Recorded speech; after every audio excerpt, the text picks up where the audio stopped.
നമസ്കാരം, എല്ലാവർക്കും സ്വാഗതം. ഇന്നത്തെ ഡെയിലി അപ്ഡേറ്റ്സിലേക്ക്. നാളെ 2024 നവംബർ മാസം 14 വ്യാഴാഴ്ച.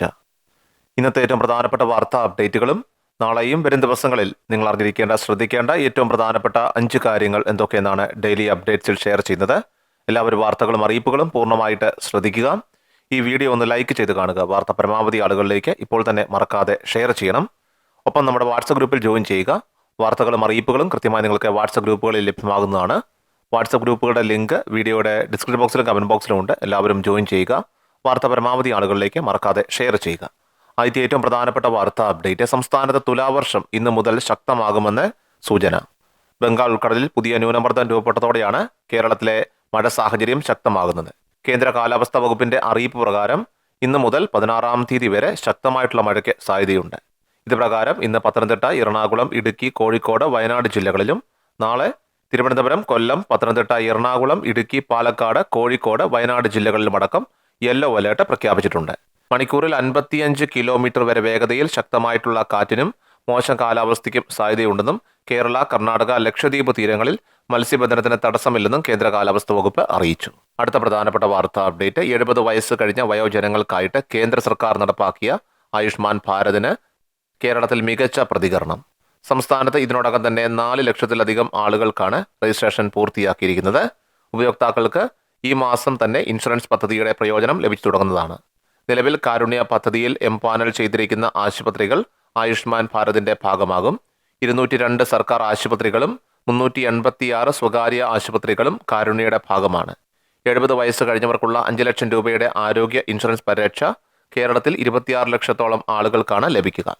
ജനസംഖ്യാ വിശദാംശങ്ങൾ പരിശോധിച്ചാണ് വയോജനങ്ങളുടെ എണ്ണം കേന്ദ്ര സർക്കാർ നിശ്ചയിച്ചിരിക്കുന്നത്. 70 വയസ്സ് കഴിഞ്ഞ 26 ലക്ഷം പേർ 20 ലക്ഷം കുടുംബങ്ങളിലെ അംഗങ്ങളാണ്.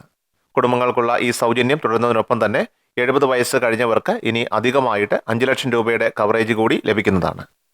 സാമ്പത്തിക സാമൂഹിക സ്ഥിതി നോക്കാതെ 70 കഴിഞ്ഞ എല്ലാവരെയും പദ്ധതിയുടെ ഭാഗമാക്കുമെന്നതാണ് പ്രധാന സവിശേഷത. അടുത്ത പ്രധാനപ്പെട്ട വാർത്താ അപ്ഡേറ്റ്. സംസ്ഥാനത്ത് 1 ഗഡു ക്ഷേമ പെൻഷന്റെ വിതരണം നവംബർ മാസം 6 മുതൽ സർക്കാർ ആരംഭിച്ചിരുന്നു. ഈ തുക പ്രകാരം കേന്ദ്ര സർക്കാരിന് വിഹിതം ലഭിക്കാനുള്ളവരും അതുപോലെ തന്നെ കൈകളിലേക്ക് ആനുകൂല്യം ലഭിക്കാനുള്ളവരുമുണ്ട്. ഇവർക്കുള്ള തുക വിതരണം നാളെയോടെ ആരംഭിക്കുന്നതാണ്. അതുമാത്രമല്ല, കഴിഞ്ഞ ദിവസങ്ങളിൽ ആനുകൂല്യം ബാങ്ക് അക്കൗണ്ടുകളിലേക്ക് കേന്ദ്ര സർക്കാരിന്റെ വിഹിതം ലഭിച്ച ആളുകൾ നിരവധിയുണ്ട്. ഇനിയും ലഭിക്കാനുള്ള ആളുകൾ നിരവധിയുണ്ട്. സാധാരണഗതിയിൽ ലഭിച്ചുകൊണ്ടിരിക്കുന്നവർക്ക് പോലും ഇപ്പോൾ ഈ മാസം ആനുകൂല്യം മുടങ്ങിയ സാഹചര്യം വരെയുണ്ട്. അങ്ങനെയുള്ളവർക്കെല്ലാം തന്നെ ആനുകൂല്യം വരും ദിവസങ്ങളിൽ തന്നെ അക്കൗണ്ടുകളിലേക്ക് ക്രെഡിറ്റ് ആകുന്നതാണ്. പല സമയങ്ങളിലായിട്ടായിരിക്കും തുക ലഭ്യമാവുക എന്ന കാര്യം കൂടി എല്ലാവരും ഒന്ന് ശ്രദ്ധിക്കണം. ആർക്കും തന്നെ തുക തടസ്സപ്പെടില്ല. വിതരണത്തിൽ കുറച്ച് കാലതാമസം ഉണ്ടാകുമെന്ന് മാത്രമേ ഉള്ളൂ. എല്ലാവരും ക്ഷമയോടുകൂടി കാത്തിരിക്കുക. ഈ ആഴ്ചയോടെ തന്നെ ആ തുകയുടെ വിതരണം ഉണ്ടാകും. അതോടൊപ്പം തന്നെ ഈ നവംബർ മാസത്തിലെ പെൻഷൻ തുകയുടെ വിതരണവും ഈ മാസം അവസാനത്തോടുകൂടി ഉണ്ടാകുമെന്നാണ് ഇപ്പോൾ നമുക്ക് ലഭ്യമാകുന്ന സൂചനകൾ. അടുത്ത പ്രധാനപ്പെട്ട വാർത്താ അപ്ഡേറ്റ്. 4 വർഷ ബിരുദ കോഴ്സുകൾ മറയാക്കി കേരള കാലിക്കറ്റ് സർവകലാശാലകൾ ഫീസ് നിരക്കുകൾ കുത്തനെ കൂട്ടിയെന്നാരോപിച്ച് KSU പ്രതിഷേധം ഇപ്പോൾ ശക്തമാക്കുകയാണ്.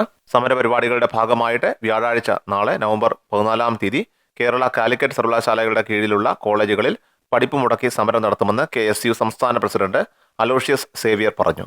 4 വർഷ ബിരുദ കോഴ്സുകൾ നിലവിൽ വരുമ്പോൾ ഫീസ് വർധന ഉണ്ടാവില്ലെന്ന സർക്കാർ വാദം നിലനിൽക്കെയാണ് ഫീസ് വർദ്ധിപ്പിച്ചുകൊണ്ട് സർവകലാശാലകളുടെ ഇരട്ടടി ഉണ്ടായിരിക്കുന്നതെന്നും KSU ആരോപിച്ചു. 3ഉം 4ഉം ഇരട്ടിയായാണ് ഫീസ് വർധന ഉണ്ടായിരിക്കുന്നതെന്നും KSU സംസ്ഥാന പ്രസിഡന്റ് കുറ്റപ്പെടുത്തി.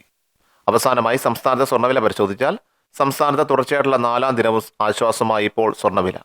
4 ദിവസത്തിനിടെ പവന് 1920 രൂപ കുറഞ്ഞു. ബുധനാഴ്ച നവംബർ 13 22 കാരറ്റ് സ്വർണ്ണത്തിന് ഗ്രാമിന് 40 രൂപയും പവന് 320 രൂപയുമാണ് കുറഞ്ഞത്. 22 കാരറ്റ് സ്വർണ്ണത്തിന് ഗ്രാമിന് 7045 രൂപയിലും പവന് 56,360 രൂപയിലുമാണ് വ്യാപാരം പുരോഗമിക്കുന്നത്. ഡെയിലി അപ്ഡേറ്റ്സ് പൂർണ്ണമാകുന്നു. എല്ലാവരിലേക്കും ഈ അപ്ഡേറ്റ്സ് ഇപ്പോൾ തന്നെ ഷെയർ ചെയ്യുക. ഒപ്പം നമ്മുടെ വാട്സപ്പ് ഗ്രൂപ്പിലും ജോയിൻ ചെയ്യുക. വാർത്തകളും അറിയിപ്പുകളും കൃത്യമായി നിങ്ങൾക്ക് വാട്സപ്പ് ഗ്രൂപ്പുകളിൽ ലഭ്യമാകും. വാട്സപ്പ് ഗ്രൂപ്പുകളുടെ ലിങ്ക് വീഡിയോയുടെ ഡിസ്ക്രിപ്ഷൻ ബോക്സിലും കമന്റ് ബോക്സിലും ഉണ്ട്. എല്ലാവരും ജോയിൻ ചെയ്യുക. വാർത്ത പരമാവധി ആളുകളിലേക്ക് ഷെയർ ചെയ്യുക. കൃഷൽ മീഡിയ എല്ലാ ദിവസവും വാർത്തകളും അറിയിപ്പുകളും ലഭിക്കുന്നതിനായി ചാനൽ സബ്സ്ക്രൈബ് ചെയ്യുക. വീഡിയോയുടെ നോട്ടിഫിക്കേഷൻ ഉടൻ ലഭിക്കുന്നതിനായി ബെല്ലൈക്കൺ അമർത്തുക.